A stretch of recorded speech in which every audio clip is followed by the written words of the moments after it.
Major funding for this program is provided by the Annenberg CPB Project and the Ford Foundation. Additional funding by the Arthur Vining Davis Foundations. A century ago, America saw its destiny in Asia.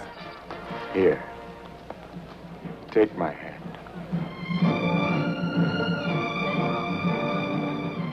We cast ourselves as the saviors who would bring the lost souls of Asia to civilization. Forward!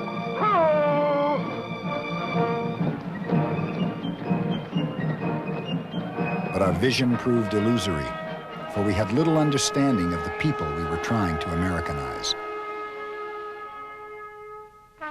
In 90 years, we fought 5 wars in Asia. Today, the Asia that has risen from all the wars and revolutions commands much of the world's economy. In the unfolding Pacific century, America must compete and cooperate. But the old images of Asians as an alien threat persist. The Tong's underworld with its pleasure palaces, dens of evil, secret societies dedicated to 100 years of violence. These are the faces of the dreaded Red Dragon. If you take a look at American perception of Asia, there's an enormous gulf between perception and reality. The perception is that the white man went into Asia and gave the Asian people a little bit of religion, a little bit of culture, and helped them to industrialize. However, in Asia, they look at it another way, that in the beginning, the colonialists came with the Bible, and of course, the Asians had the land. And after 100 years, then of course the colonialists had the land, but the natives had the Bible. Onward, Christian soldiers, marching us to war. God has made us the master organizers of the world, that we may administer government among savage and senile peoples. Were it not for such a force, this world would relapse into barbarism and to night. He has marked the American people as his chosen nation to finally lead in the regeneration of the world. This is the divine mission of America. In 1900, America's prophet of imperialism, Senator Albert Beveridge, made his celebrated call for expansion into Asia. America had pushed to the western edge of the continent, and now the markets and resources of the Far East beckoned. We would make the Pacific an American lake. We would Christianize and modernize Asia for their good and our gain. Righteous sentiment combined with imperial politics produced 2 grand missions. Modernize China, colonize the Philippines.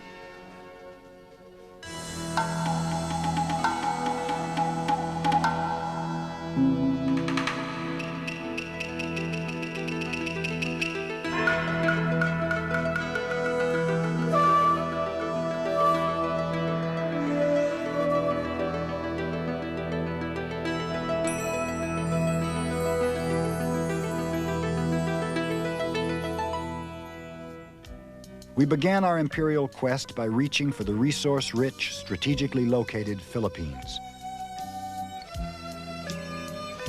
The 7,000-island archipelago was originally settled by Malays and later Chinese.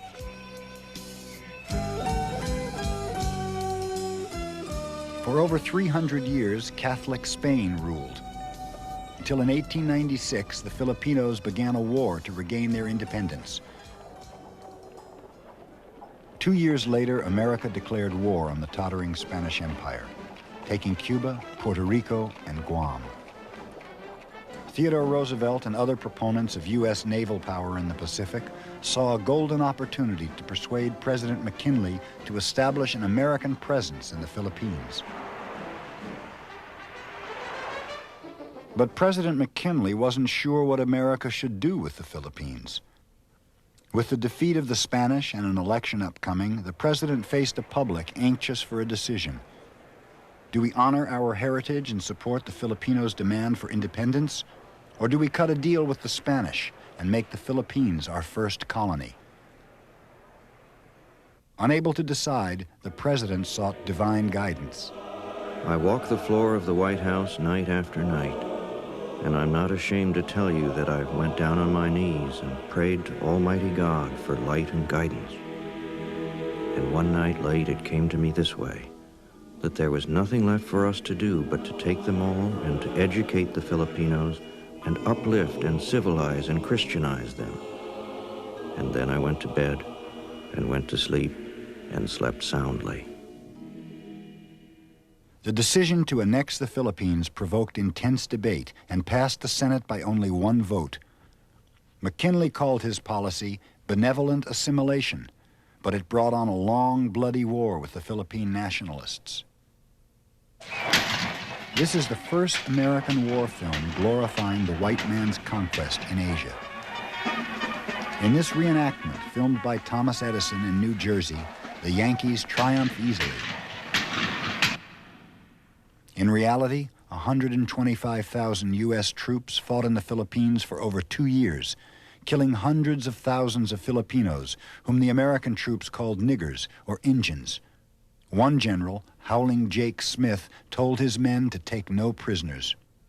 Kill and burn. The more you kill and the more you burn, the more you please me. When one of his troops asked what the age limit was, he replied, "Everything over 10. For all across the Philippines, in crimson flowing sticky streams, the blood of helpless human beings irrigate his memory. The atrocities outraged Americans. And in 1901, as the war wound down, civilians took control from the military and committed America to a new policy of self-government for the Filipinos. The first Governor General, William Howard Taft, now referred to the Filipinos as our little brown brothers. Together, we would create a Pacific showplace of democracy. To help the Filipino people, America built roads, improved public health, and sent teachers to set up Asia's first free public education system. English became the official language. I learned to read and write in English. The textbooks that we had in school were entitled, "This is our land. These are our neighbors. This is our town. My father's name is Mr. Brown. My dog's name was Spot. I lived on Main Street." At that time, every Filipino word we uttered in school, we had to pay a fine of 20 centavos. Bakit niyo ako pinipilit pa kantahin ng English? Sinabi ko na sa inyo hindi ako maaari. Bakit din niyo ako kantahin ng Tagalog? Oy, alamin mo na tayo nasa Manila. At ang dapat mong kantahin ay Ingles. English opened the Filipinos to American culture, and soon they were infatuated.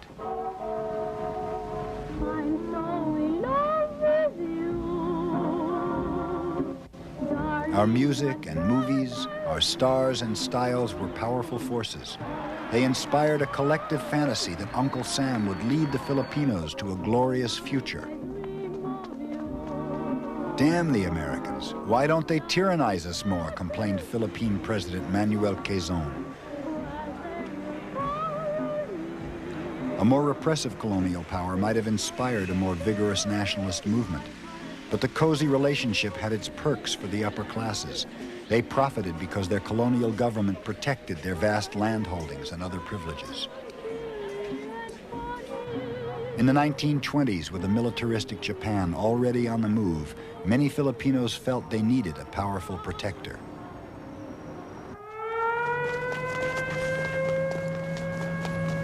On December 7, 1941, the Japanese attacked both Pearl Harbor and the Philippines. They promised the Filipinos liberation from the white American imperialists and Asia for the Asians. The Japanese had badly defeated the American and Philippine forces. Many of the Philippine elite collaborated with the new occupation. But most of the country supported the United States in the fight against Japan. Thousands of peasants in the countryside became guerrillas called Hucks. I said to the people of the Philippines whence I came, I shall return.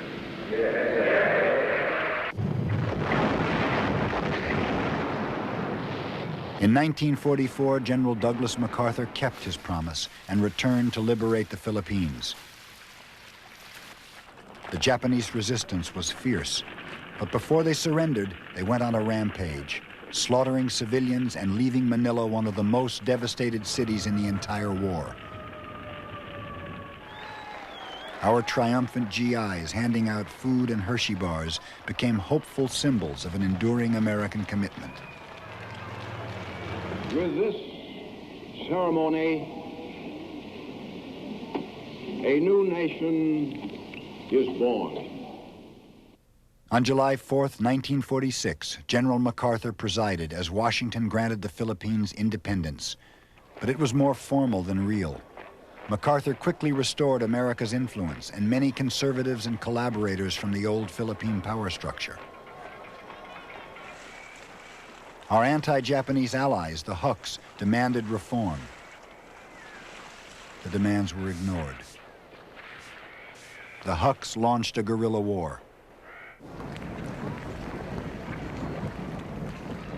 With the Cold War heating up, America saw the Huks as part of a worldwide communist conspiracy. The Philippines became a testing ground for a new strategy in Asia. Encourage democracy and land reform to win peasant support. At the same time, take on the guerrillas with the counterinsurgency techniques of the newly created CIA. One of the CIA's early tacticians in Asia was a young history professor just out of Harvard, Joe Smith. We wanted to prevent communist control, and besides, we knew that what we had to offer was the best of the political systems that the world had ever known. The CIA dispatched one of its most clever covert operatives to the Philippines, Colonel Edward Lansdale. He taught their military new propaganda and terror techniques. But he also picked Ramon Magsaysay from outside the corrupt Old Boys network to run for the presidency.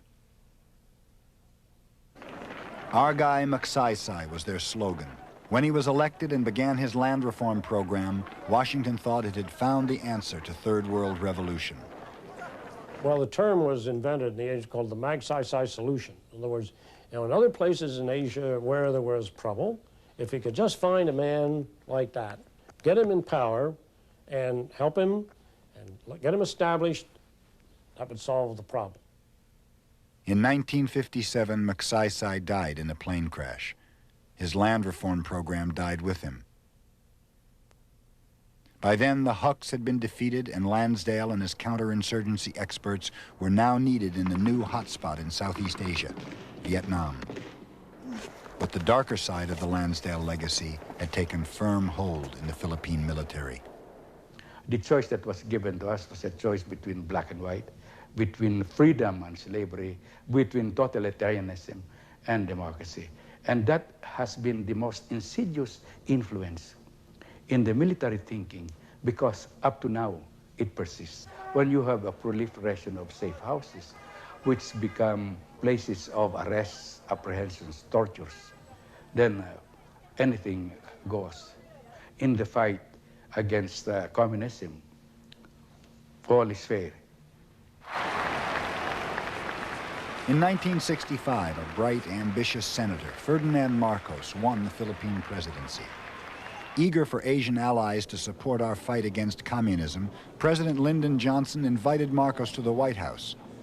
The media compared Ferdinand and his beautiful wife Imelda to JFK and Jackie, and Marcos knew how to play on our sentimentality.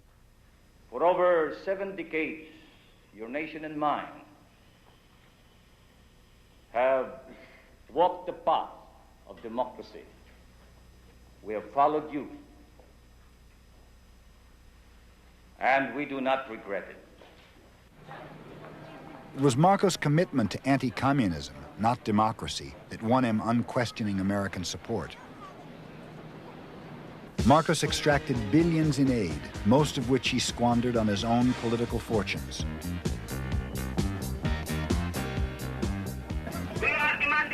As living conditions got worse, people turned against the corrupt couple.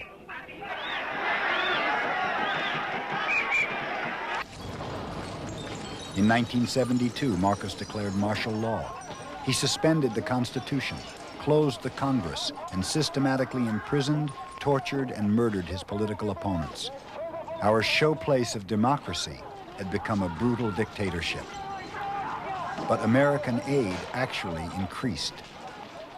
What many Filipinos began to wonder was if the United States stood for democratic principles and was the standard bearer of the free world, no? How come he was, they were supporting, it was supporting, you know, a dictator like Mr. Marcos, who precisely became the enemy of those democratic principles that many Filipinos learned about from the United States. Many Filipinos lost faith in America because Washington never officially condemned the dictator. 4 successive administrations tolerated the savage regime in the name of anti-communism. Our president, our country has a deep commitment in the Pacific, a great respect not only for the Philippines but for the other ASEAN countries. We love your adherence to democratic principle and to the democratic processes. If you remember, some years ago, Mr. Bush congratulated Ferdinand Marcos for his adherence to democratic principles. And while he was saying that, hundreds of thousands of Filipinos were incarcerated, thrown into jails for their own political beliefs. Thousands of Filipinos were found salvaged. Salvaged is a term they use for summary execution, you know, just to make people disappear. So many have disappeared without a trace. And this can all be traced back to that defense establishment that Ferdinand Marcos built with the help of the United States to ensure that he would stay in power for 20 years. The turning point came in 1983 when Ninoy Aquino, Marcos' chief rival, returned from the United States to challenge the dictator's authority. As Marcos' soldiers led him from the plane, he was assassinated.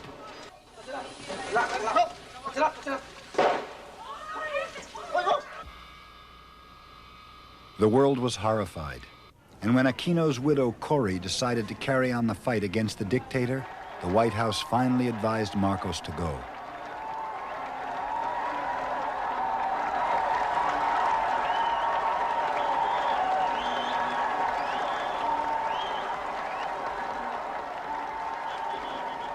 American TV audiences were mesmerized as Mrs. Aquino rallied the long-suffering nation to a bloodless rebellion and became its new president. Ninoy believed that only the united strength of a people would suffice to overturn a tyranny so evil and so well organized. We saw the best of our democratic tradition in the phenomenon of people power, inspiring great hopes for Cori's presidency.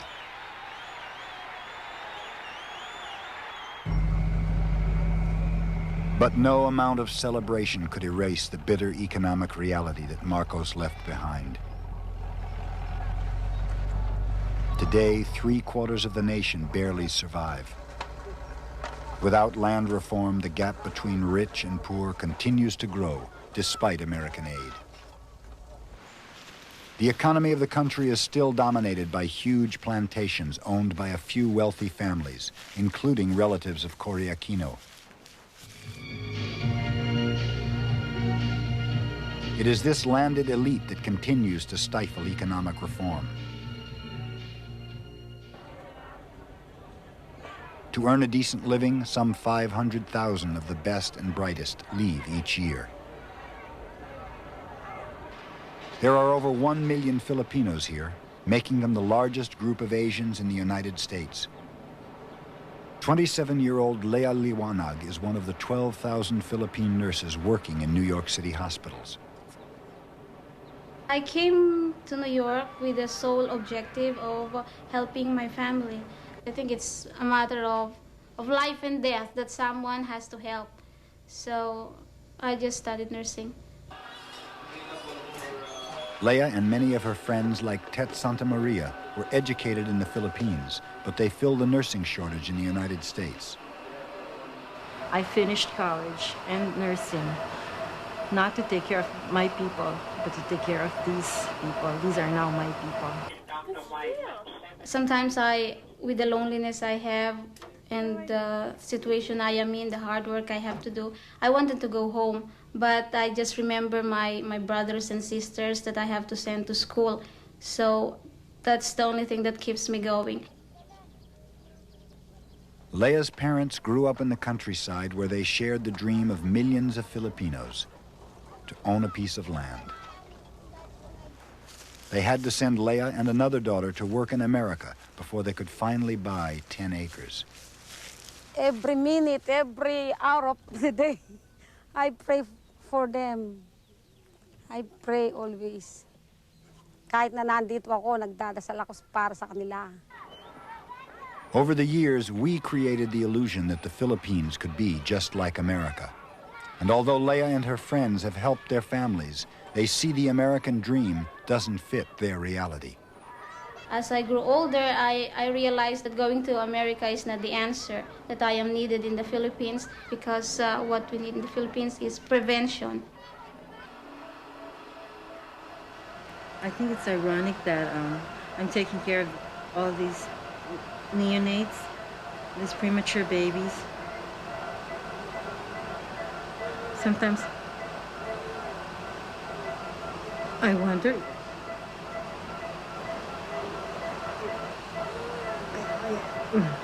I ask myself why I'm still here when there are many babies that should be taken care of in the Philippines. 80% of the children in the Philippines are undernourished. Half the people in Manila are squatters or jobless. Water and electricity are in short supply, and crime is epidemic. In the countryside, the revolutionary New People's Army has expanded its activity. In response to threatening social upheaval, the army under President Aquino has cracked down hard.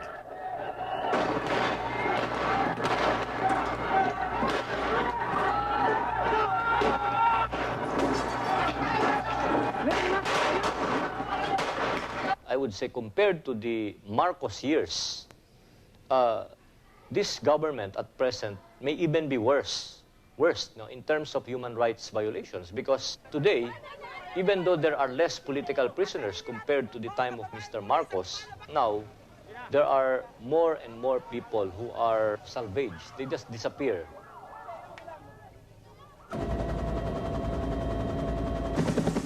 Despite the end of the Cold War, the anti-communist crusade we launched now has a momentum of its own. Vigilante death squads use the red label to justify their killings. Amnesty International lists the Philippines as one of the 5 worst violators of human rights. What we have established is that the vigilante groups and paramilitary forces work closely with the Philippine military. That we have established. Now, it is also a fact that our Philippine military is, well, what you might say, well trained, funded, and strongly advised, very closely advised by the U.S. government and U.S. military officials. U.S. and Philippine officials have denied any connection to the death squads, but there are factions in the large Philippine army that are out of control and have made unsuccessful coup attempts to take over the civilian government. Because America underwrites the Philippine army, and because the United States itself built 2 of its largest bases just outside Manila, the role of the American military has been challenged. And now we're beginning to feel that the only way this country can progress is for us to depend on ourselves and less on the Americans. And that is presumably why we're looking at those bases as a sort of albatross around our necks. And that the one way that we can liberate ourselves from dependence of the Americans is psychologically to get rid of those bases. From World War II on, Clark Air Force Base and Subic Naval Base have played a crucial role in Korea, Vietnam, and in protecting the oil lanes to the Middle East. In 1991, debate over the future of the bases was capped by a volcanic eruption just outside of Clark Air Base.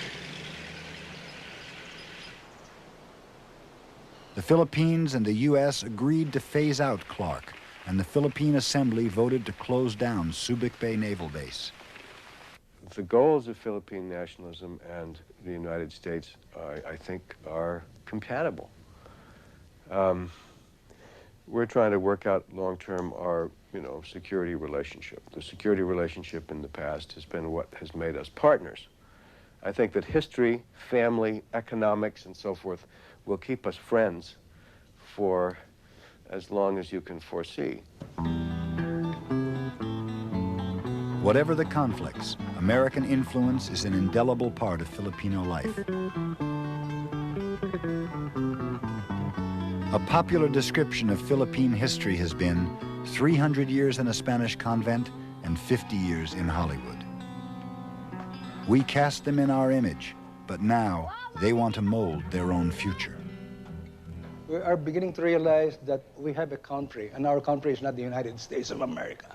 We're beginning to realize that we have a language, and it's not the American or the English language. So we want to speak our language. We want to feel that the Filipino can speak his own language outside of trying to imitate a Brooklyn accent or a Harvard accent or whatever. So it's a schizophrenic, split personality feeling that we're going through now. And I think it's good, because it is a very good step towards the realization that we can only progress if there is a consciousness of nation. The coming of age of the Philippines marks the end of an era for America and the Pacific.